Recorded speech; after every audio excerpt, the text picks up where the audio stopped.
শোন ভাই, তুই চাইছত বাইরে তোরে বাইক কিনা দিছি, ভালো করে চালাবি, যার তার হাতে দিবি না, তাহলে কিন্তু বাইক বেশি দিন টিকবো না। আচ্ছা ভাই।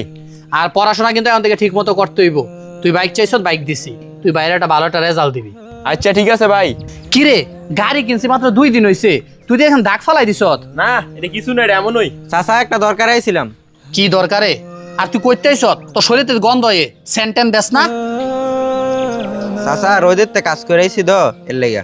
আচ্ছা ঠিক আছে, বুঝছি বুঝছি। কারণ কি এর লেগে আইছত? চাচা আপনার ব্লেন্ডার মেশিনটা একটু দিবেন, দরকার ছিল। ওই বেড়া, ব্লেন্ডার মেশিন কি তোর লাগে আমি রেডি করে রাখছি? আমার বাড়িতে কোনো ব্লেন্ডার মেশিন নাই, যা। কইতে গায়ে ফকিরনি সকিরনি, ঘরের মধ্যে একটা জিনিস আইনা রাখতেও পারি না, আইসা ছায়ালা। ভাই কাজটা কি ঠিক হইলো? কাকা আসসালামু আলাইকুম। ওয়ালাইকুম আসসালাম। বাতিজা কেমন আছো? তোমার আব্বা আম্মা কেমন আছে? হ্যাঁ কাকা আছে, আলহামদুলিল্লাহ ভালো আছে। তো বাতিজা, তুমি এই সময় আমাদের বাড়িতে কোনো দরকার আছে? হ্যাঁ কাকা একটা দরকার আইছিলাম, আমাদের ব্লেন্ডারটা নষ্ট হয়ে গেছে, আব্বা বলছে আপনাদের ব্লেন্ডারটা নিতাম। Blender machine? এটা তো তোমার আব্বা আমার ফোন দিলে আমি বাসায় নিয়ে দিয়ে আসতাম। তুমি এত কষ্ট করে আসার দরকার আছে?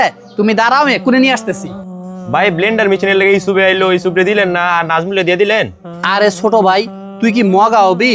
নাজমুল তারা হইছে বড় লোক মানুষ, তারা যদি কোনো একটা জিনিস চায়, যদি তাদেরকে না দেই তাহলে আমরা কি পাবো? আর ইউসুফদের কথা বলতেছ, এগুলো হচ্ছে ফকিরনি সকিরনি, তারা সারা জীবনে কোনো কিছু জোড়াইতেও পারবে না, আমাদেরকে দিতেও পারবে না। ভাই আপনার কাজটা তো ঠিক করেন নাই। ঠিকই তো করছি, এটাই তো সমাজের নিয়ম। আল্লাহ রাব্বুল আলামিন সূরা মাউনে বলেছেন, প্রতিবেশী যদি কোনো প্রয়োজনীয় জিনিস চায় আর ঘরে থাকা সত্ত্বেও যদি কেউ না দেয়, তাহলে সে নামাজ পড়ে জান্নামে যাইব। প্রতিবেশীর বিপদে তাই কিছু দিয়ে সহযোগিতা করা, এটা অনেক বড় ইবাদত।